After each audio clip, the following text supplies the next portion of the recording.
The front desk is really tough because when you have a front desk that's not working really for you and they're doing the bare minimum, you're losing way more than you think that you are. There's so much left on the table. So the number one thing that I would definitely implement with any front desk system is don't let people off the hook so easy.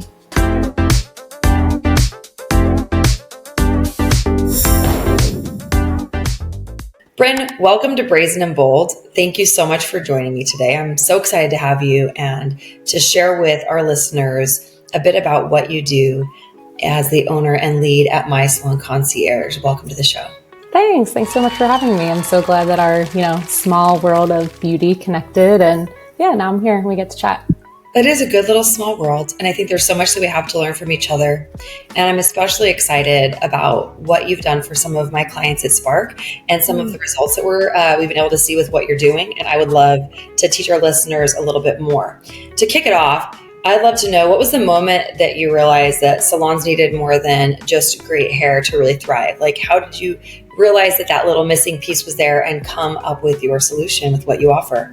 Yeah, that's a great question. So forever, I was born into a salon family. My mom has owned a salon my whole life. I ran that salon for 5 years. I worked in that salon. My brother, who's my co-founder, also worked in that salon all through middle school, high school.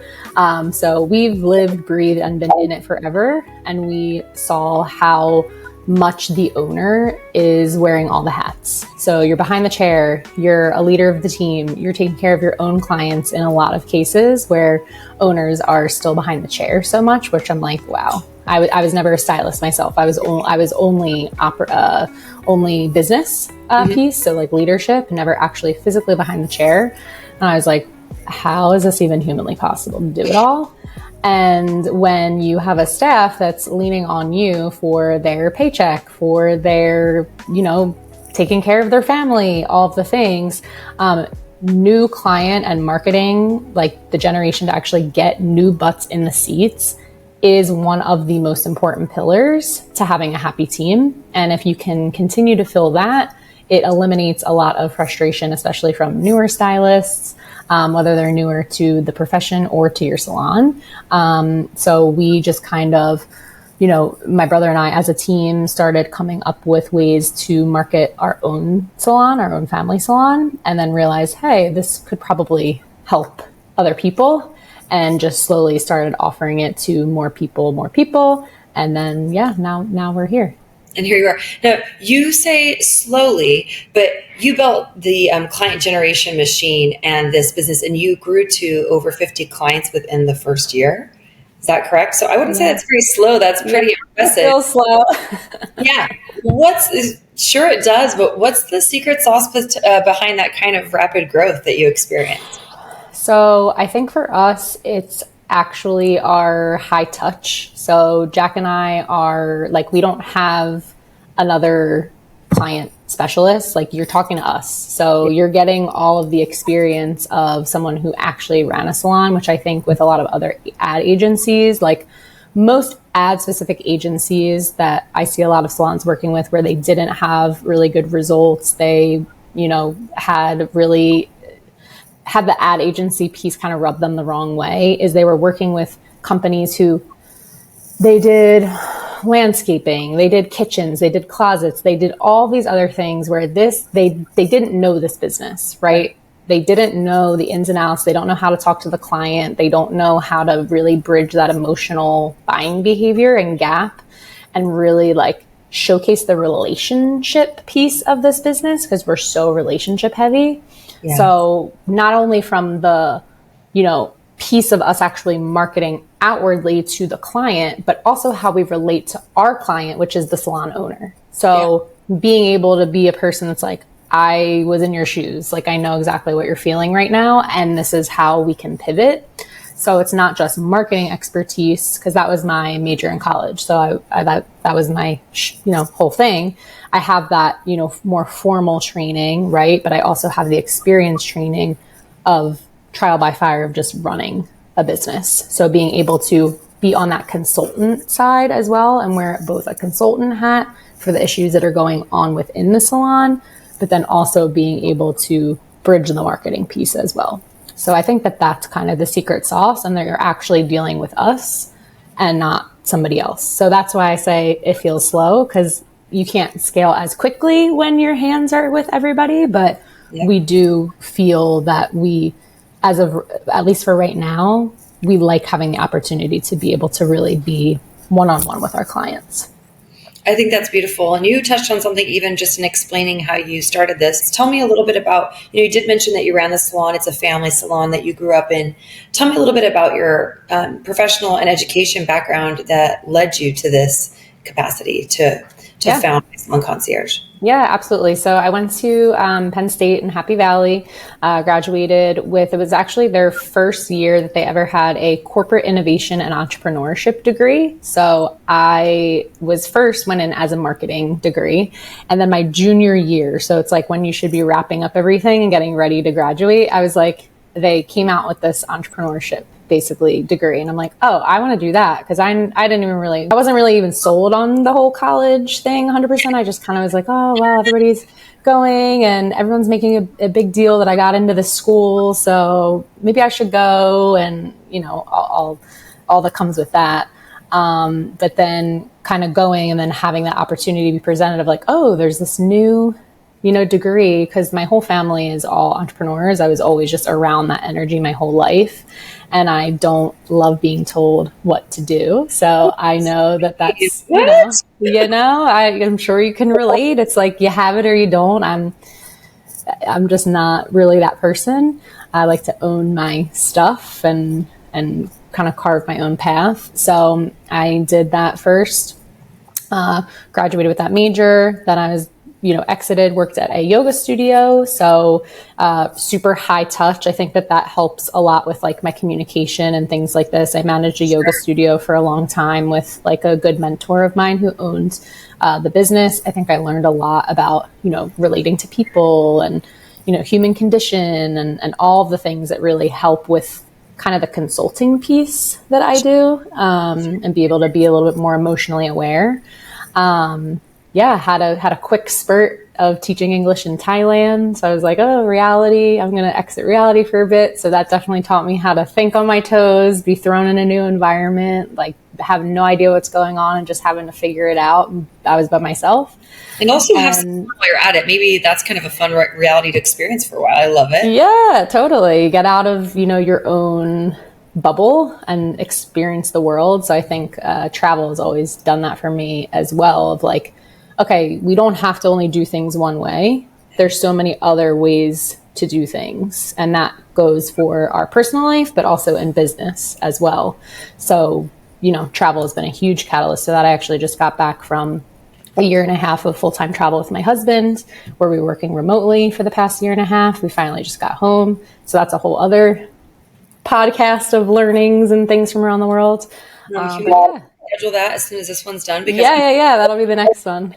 I love it. That's great. Yeah, that'll be the next one. Yeah. And then, my mom was stepping down. They were headed down south. They were moving, and she was like, hey, I know you were never really called to be part of the salon, but you're basically doing for the yoga studio what you would be doing as the owner, but you don't have any of the benefits of ownership. Yeah. Like, this is the last call, because if not, like, it's going to be gone forever. I'm going to sell it. So that's when I was like, all right, yeah, I'll hop on board. Did that for like 5 years, and then came up with these systems. And when I knew that I was going to be traveling long-term, it was like a very smooth transition into doing this full-time with my brother, Jack. Okay. I love that. And did you wind up selling the salon?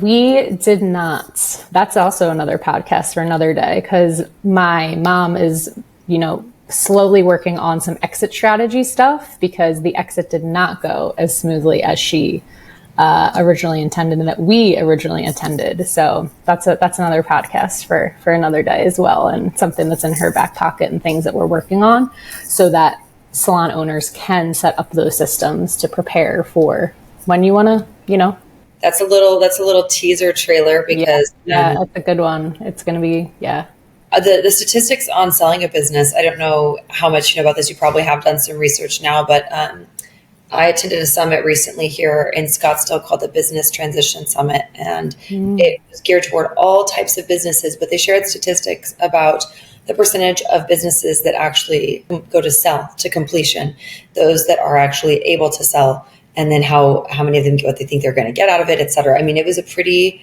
incredible summit to learn from a lot of expert leaders in business about how to really build something to scale then sell. But I would say it's something that many business owners are not prepared for, especially people who are the owner operator or technician, no matter the field. And I would say, especially in a creative field like hair, there's probably some incredible takeaways. We might need to get your mom on here too. Yeah, totally. It's unfortunate, right, to have something that you worked so hard toward and she probably poured years into to wind up perhaps walking away with nothing aside from what it provided during the time as the owner and the amazing experiences.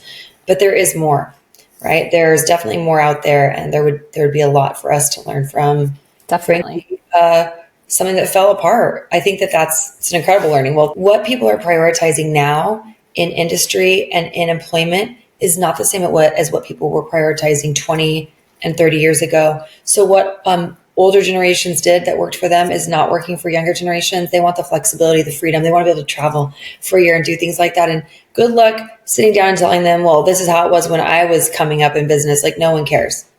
Literally no one cares. And no one's going to do it that way. And so I think really being attuned to the variety of ways to accomplish something beautiful and the multiple ways that you can actually do something productive and worthwhile. And I think even going further, which I hope to not dissolve too much into this, but I think that travel that you express and that you experience really leads into this. There's so many different ways to live a good life. You know, some people's priorities would be settle down, a nice home, a family. Other people's, how many places or experiences can I have in this short life I'm given and this experience in this human body? So I think there's so many different ways to express and engage in life. I think it's so beautiful to be exposed to as many ideas as possible, to choose what works for you and also make room for others to do the same. And that travel piece, man, that'll blow your mind every time. Oh, thanks. Yeah, I'm so glad. I always I feel like I'm poster child for when people are like, oh, I wish I could do that, but I'm like, just do it. There's always a way. There's always a way. You're going to have to sacrifice a lot, it's not just, oh, you're on a 2-year vacation. That's so fun. Definitely was not a vacation. Definitely worked probably more than I did when I was home. Yeah. But you just give things up and to get different things. So I think you said that really well. Just there's just different ways to find happiness or fulfillment or, whatever you want to label it. I think that's so cool. And just do it. Hey, no one else is living your life for you, sugar boo. And I think that is such a metaphor for entrepreneurship, for business ownership. I mean, you mentioned earlier, you really don't like being told what to do and you want to do your own thing. That's cute. Tell us, Brynne, is that seamless? Is that the easiest thing ever? Do you wake up, don't really think about what you're doing, clock in, clock out, turn your phone off when you get home ever as an entrepreneur? No, I have, instead of one boss, I have. Right. So you have the flexibility of your own schedule. You get to generate your own ideas. You get to own the concept.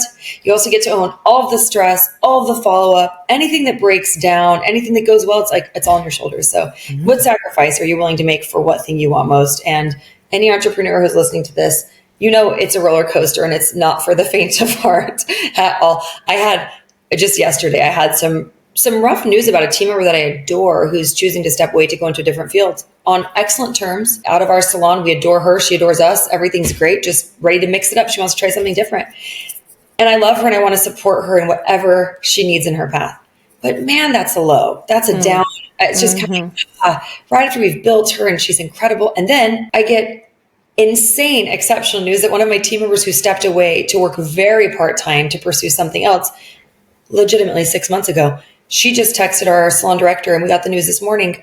I really don't like that avenue. I can't wait to be back full-time in the salon. So I'm just going to go. It's just constant. I sent a video of a roller coaster to my salon director and I was like, okay, so I'm just going to hold my opinion until the end, whenever the end is. And I'm just going to go with it because this is what we sign up for when we're entrepreneurs. It's so funny you said that about the roller coaster. That's like me and my brother's emoji that we send constantly after every meeting, because it's like you're either up or down. So it's like if it was a good meeting, it's roller coaster. If it was a bad meeting, it's the roller coaster. It's just constantly the ebb and the flow of, you think that you're, killing it, everything's, and then it's like, and then your ass gets handed to you. Yeah, and then you're up again. And, so that's crazy. But yeah, the roller coaster, I rather choose this because I keep going, I've been back and forth so many times, and, you can play the comparison game, especially for those, like, if you're listening and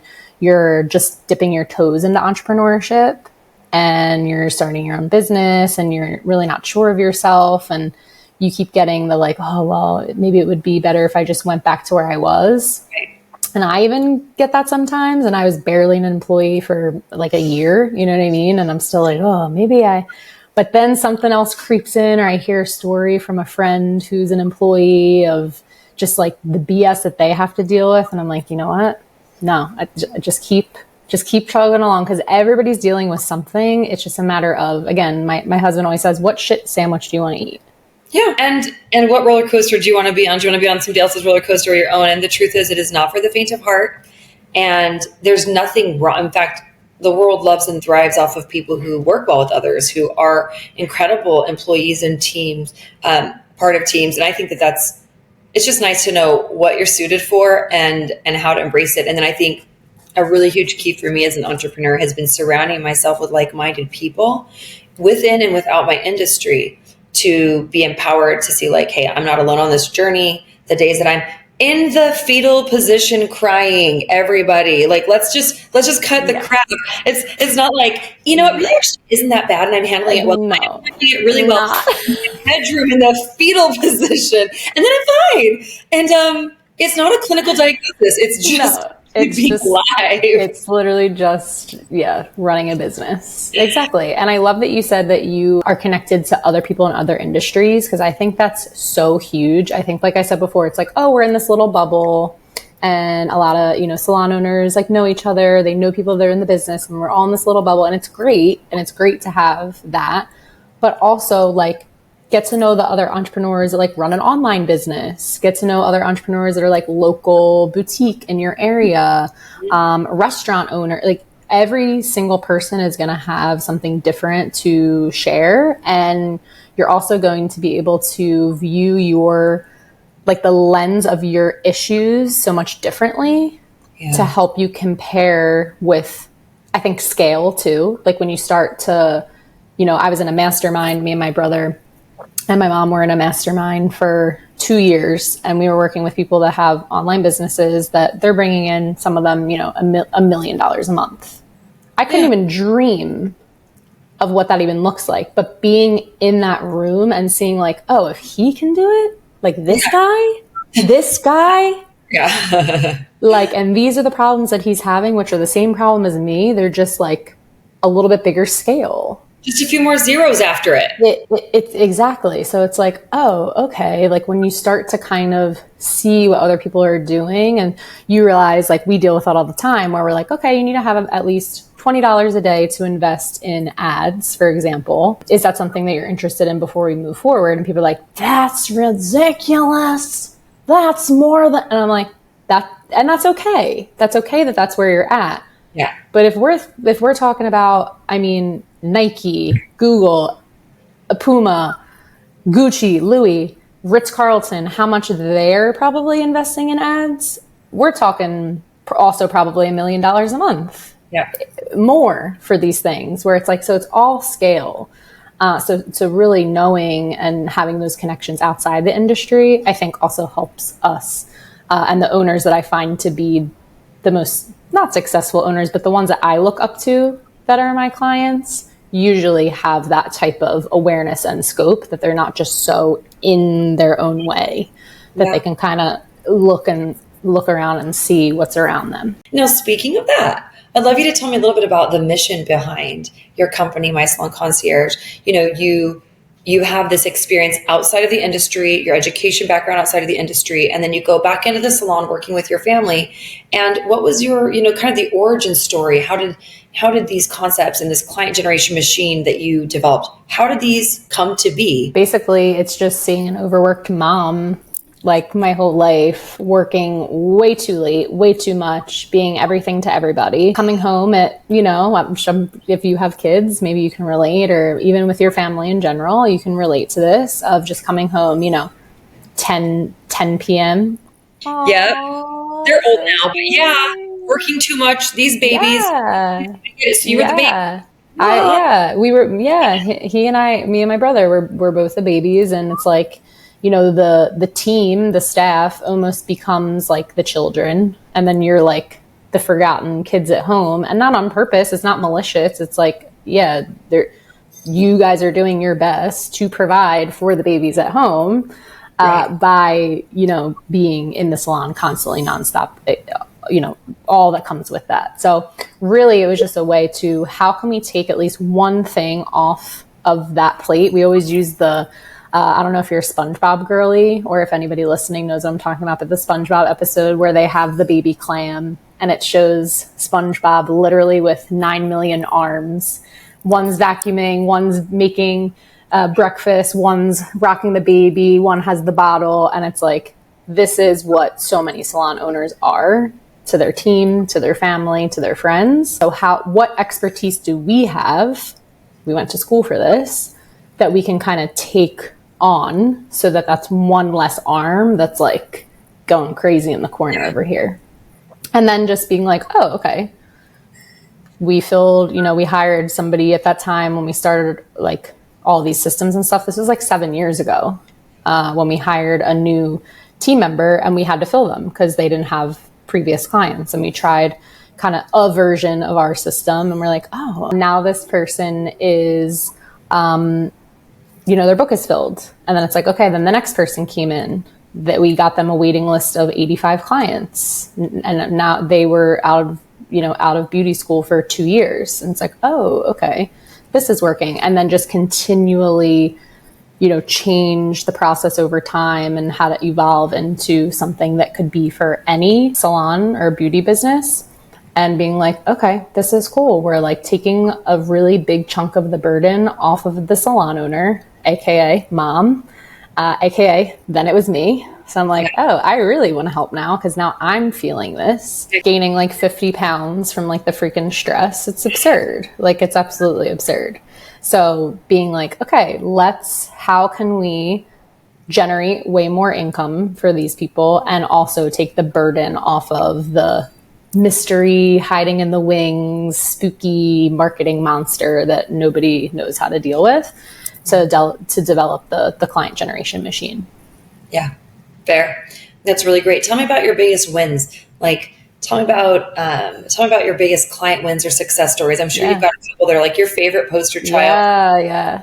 Like, this is what we can do for people. I want to hear about that. And I think our listeners would love to know too. Listen, my salon director and my COO with Spark, who's the one who introduced us, is already like, I want you. This is a podcast interview for the record, but I want to know about this because I also own a salon. Your success. Give me it. Secret shopper. Yeah, no, absolutely. No, so about that. So notes. Can you repeat that? Actually, what was that figure again?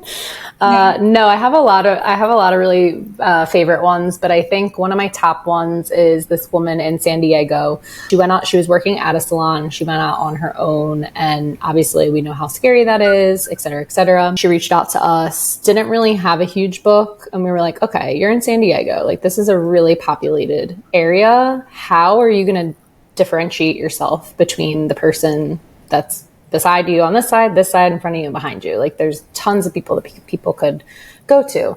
So we kind of started picking through, and I'm like, hey, the most success that we've ever had, most of the accounts that we've had have been with curly specific offers. And myself as a curly girl, I am very loyal to my curly stylist. I only go to my curly stylist to get my hair cut. Nobody else touches my hair.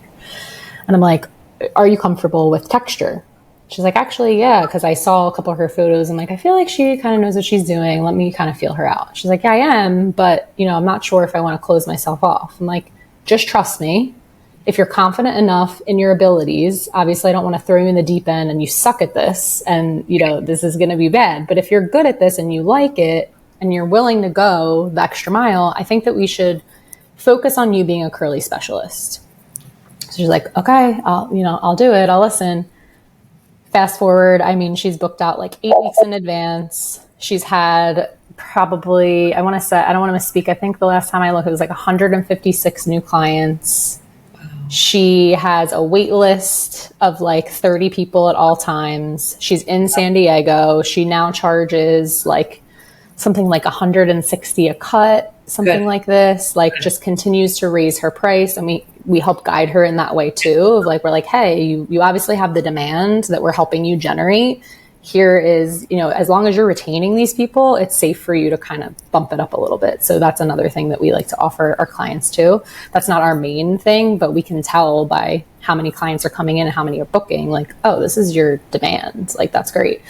So now she's like going all in on curly stuff. She really only does curly. She rarely even does color anymore unless they are curly people.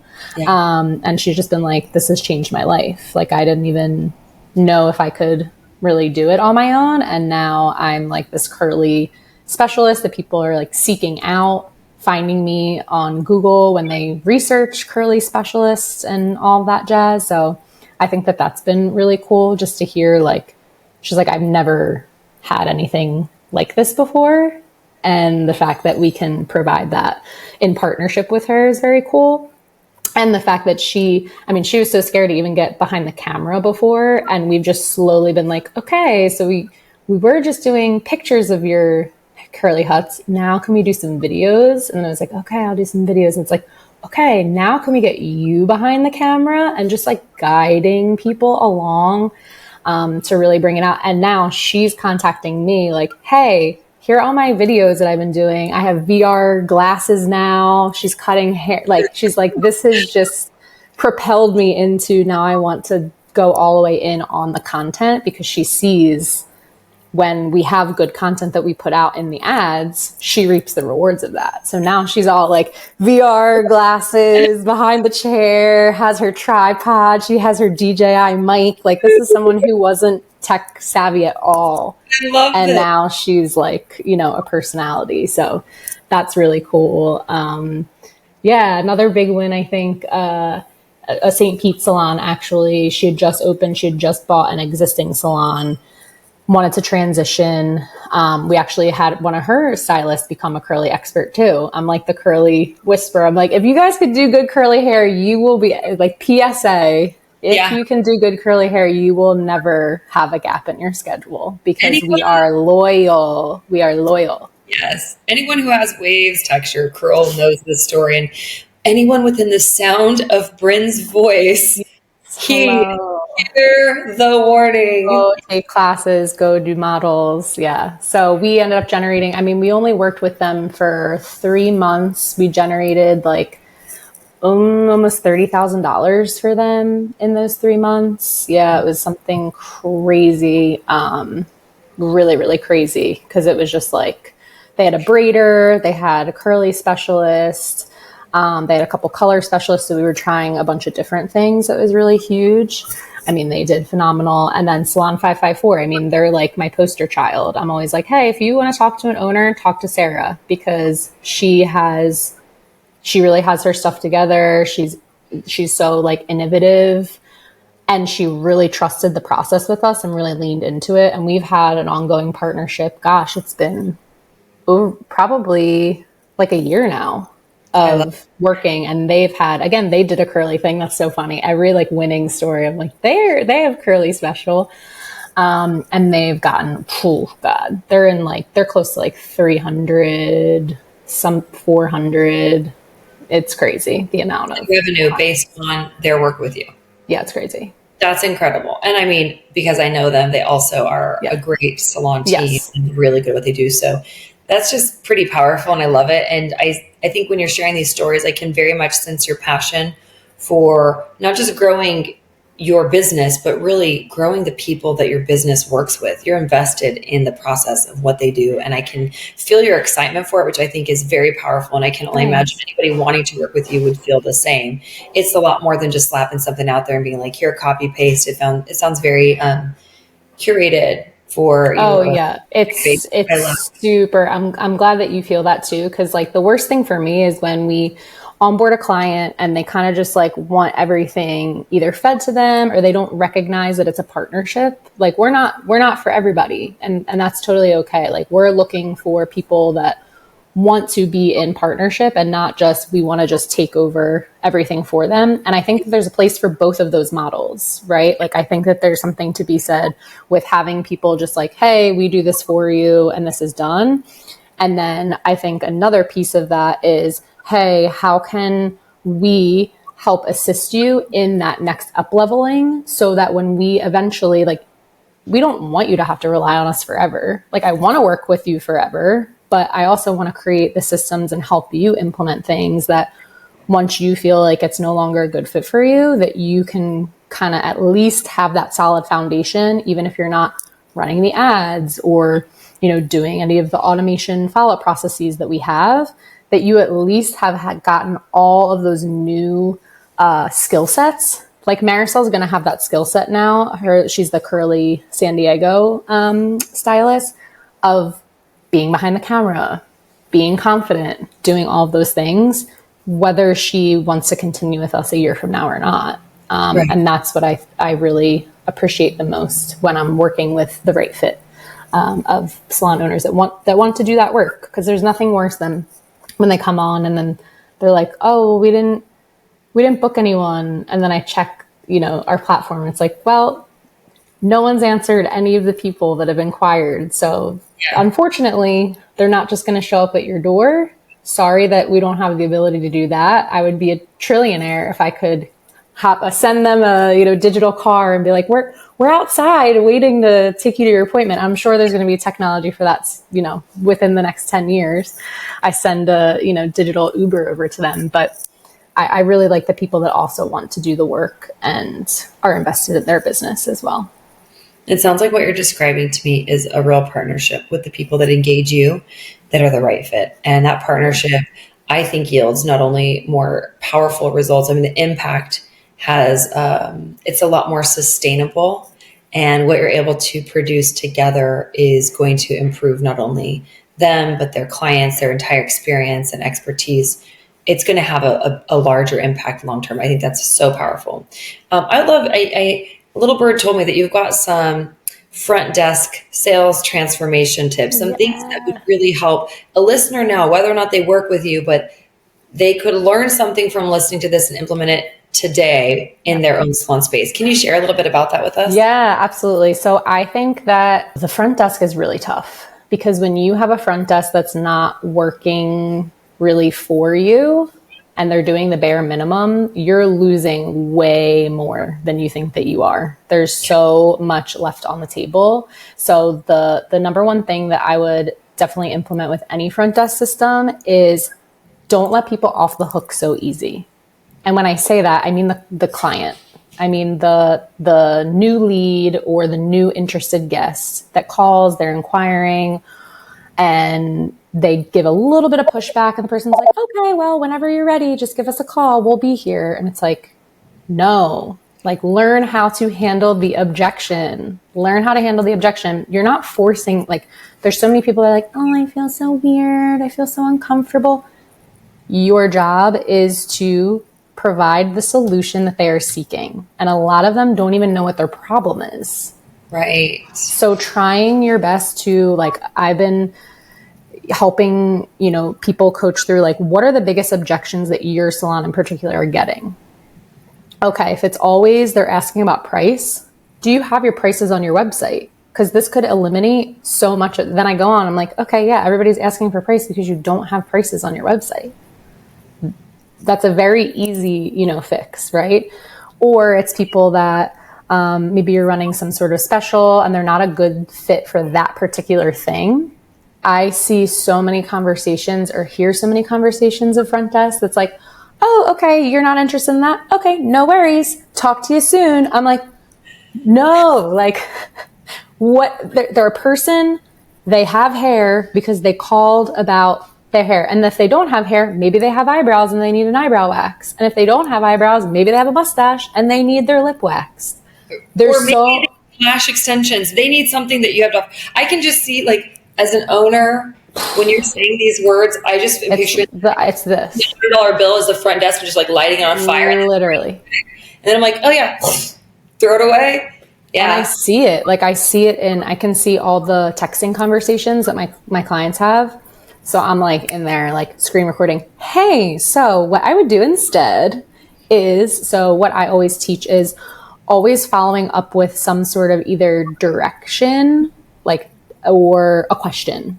So not just being like, okay, no problem. We'll talk to you soon. It's like, oh, okay, you're not ready to book right now. No worries. It's much easier for us to reschedule an existing appointment than it is to get you in last minute. So why don't we do this?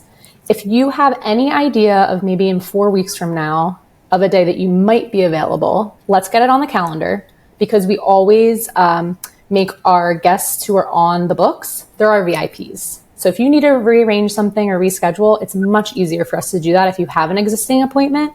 And what I don't want to happen is you call last minute because your grays are like down your head and you have an event and you're going to have to get in. That's really, I don't want that for you and I don't want that for me. I want to make sure that you get in. So why don't we just get you in? How about Tuesday, August 23rd at 4:00 for now? And then as long as you reschedule within 48 hours, you won't have any penalty and that'll be no problem. We'll be able to change that up for you. How does that sound? So coming to a salon near you soon, we also have Brynne who's going to be revamping, putting your front desk into high gear. Hopefully we'll have that offering soon. I love that. So I keep going back and forth because like so much of our partnership and program relies so heavily on people's front desks, where I'm like, gosh, like I keep saying like I want to do some sort of like training, like deep training, not just the scripts that we provide, but like maybe even like in person or something one day, like do a front desk boot camp in person. Let's train people. Let's like get them up to par. The hardest part about that, because I did the same thing when I was training my front desk people, is like, it doesn't really affect them whether people are booked or not. Unless they're not the stylist, unless it does. And do you have like commission structure within your front desk system? Because I'm actually very curious about this. I do, and we can talk about that. Flying a little bit, but definitely they have a base pay, but there is absolutely a metric. There has to be a measure, and the rebooking and retail sales. If those metrics and targets aren't hit, there's different coaching that's happening, and there's bonuses that aren't being met.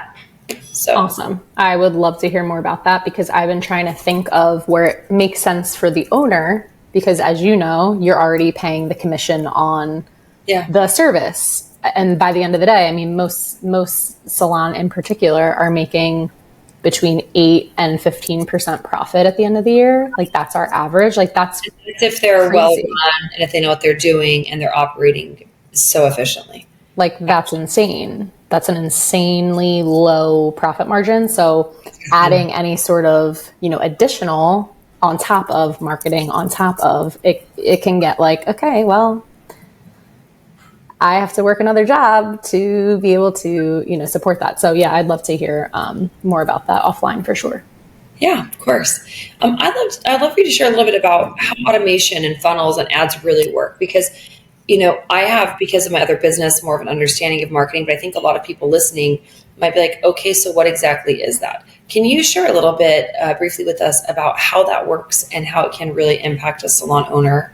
Yeah, absolutely. So there's tons of different ways that you can run an ad. So number one, Facebook's favorite is the boosting the post, that everybody thinks that they're running an ad.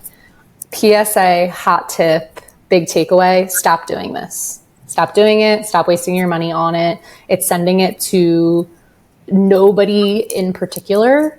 And I much rather you use that as like a referral fee to bring in somebody organically and give them that amount of money in like a gift card or something than I would for you to put that in a boosted post. So that's number one. Or 100 random people more to see this post that have nothing to do with interest in your business. And that there's nothing that they're taking action on. It's like, hey, we're here. You might be in Colorado, but my business is in Hawaii. But just so you know, we're in Hawaii if you're ever here. Stop doing it. So I hate that Facebook does that, because it's a money grab and they do a lot of things that really bother me. That's one of them. How we run it is that we craft a very particular offer. So we always coach to, if you're running an ad, you should have some sort of irresistible offer. A lot of people coach to this. I'm totally on board with that exact thing, because you need to give the client, the potential client, some reason to take a chance on you, right? Like, we need some sort of buy-in. Most people are selfish by nature in the what's in it for me. Make it so we can't say no to you. Yeah, just make it easy. Make it an easy yes. So coming up with something that's in line with your business and maybe that puts you at the forefront. So for example, we did like the special curly package where we value stack, we bundle things together, put it at a lower price value, blast it out that we're specific curly people. You can do this with anything that you have that's your specialty.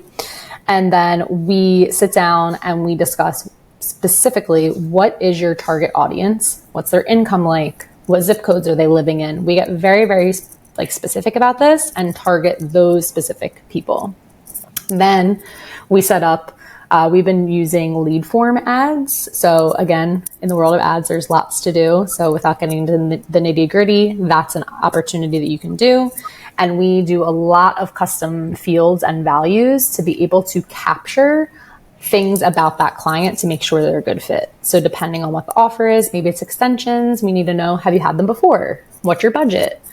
Things like this. So we can really qualify them. And we do a couple secret special things on the back end that really helps us get the best quality of the lead, because sometimes with Facebook autofill policies, things like this, you can get maybe an old phone number or an old email and you paid for that lead, but it's not actually their information anymore. So we have little secret hacks on our back end that we make that very custom. We put them into our platform, where then we have automations that are text message based. So we hook up all of our clients to an actual digital number, and we get them to be able to go through different automations depending, again, what that irresistible offer is. We are building AI chatbots in so that front desk does not have to hop on there. So those are, little special things that are upgrades for people that they really want the questions answered right away. And then with that, we have a whole organization system that we're actually able to see, okay, out of all the people that came in, who's booking, who's paying, who's pre-booking. And then when they're already paid, we have like additional automations that send out review requests. We're asking them what their experience was before we even send them the Google review in case they say it was a 2-star review. And then we're like, oh, well, we're not going to send you Google, but if you say 5, we're going to send you Google. So we have all of these crazy automations going on in the back end to make sure that from the time that that client finds your ad, that's a beautiful video that we help script and in some cases send out a videographer to do, our whole team edits everything, puts it out there. So by the time that client sees this ad, they click on it, we know if they're a qualified lead, they automatically are reached out to, followed up with. The front desk answers any questions in between. Some of them have AI responders, some of them don't. And then once they're actually booked, they get that follow-up of, hey, it was so great meeting you. How was your experience? Good. Send them Google. Bad. The owner gets a notification right away saying, hey, this person had a bad experience. Please follow up with them using these scripts. And then we have scripts. Okay. Yeah. So that's kind of the short of it. Okay, well, I think that's really helpful to demystify what the process might look like in working with someone like you, or even why or how to do an ad, or what does it even mean. So thank you for that. Yeah, I want no worries. a little rapid fire round. I want to know, what is your favorite productivity hat du jour? What is your favorite productivity hack du jour? What are you lately loving and not able to live without? Okay, so I have an app called... There's a million versions and I need to it's called Touch Grass. Okay. And it's this version and it has a little guy like sitting in a field, because there's so many different versions. There's a little guy sitting in a field and he's a little blade of grass and he has his hands behind his head and it blocks, it's one of the app blockers, but this one, like there's no password that you can override it. Like there's nothing. Like you have to stay within your blocks. And I block my apps from 9 at night all the way into 11:30 in the morning. And between 11:30 in the morning to 9 at night, I only am allowed to take 2 5-minute breaks and 1 10-minute break all day for Facebook. Access to something Facebook, that would be Instagram, anything that you want to put in there. So for me, it's like Facebook, Instagram. I don't have TikTok because I was very addicted, and I was like, I need to delete. This is bad. So I'm done with TikTok. And that has been huge, not only just for productivity, but even just my mental health. Like I would just be scrolling at night, all night before bed, and I'm up at like 2 a.m. looking at like God knows what. I'm like, I should just read a book and go to sleep. Yeah. And then when I wake up, I'm not like, 8 a.m. Let's see all the shitty stuff that's going on in the world. First thing that I open my eyes to, I can't wait. Now I'm literally not allowed to even touch it. Like it won't even let me on until 11:30. And by then I'm already in my workflow. I don't even care about something better in life. Gosh, I love that. Okay. Tell me what the number one mindset shift you think salon and small business owners need. Most problems are really not actually problems. It's like really not that deep. And I'm getting so much. Say that all the time. Mom, it's not that deep. It's not that deep. It's really not that deep. Instead of like reacting and being highly reactive to everything that can come your way, like just assume that you're going to be on that roller coaster. Like there's always going to be an up and down, and that's just kind of part of it. Yeah. I'm definitely don't follow this advice most of the time, but I'm getting much better. Number 2 would be invest in marketing. Okay, I like it. Not with me or with you. Like invest in marketing. Like you need to spread your message, and unless you have someone on your team who studied it and actually knows what they're doing, not just your kid because they're on TikTok all the time or on Instagram all the time, like they don't know how to market. They might know how to use their phone. They don't know how to market.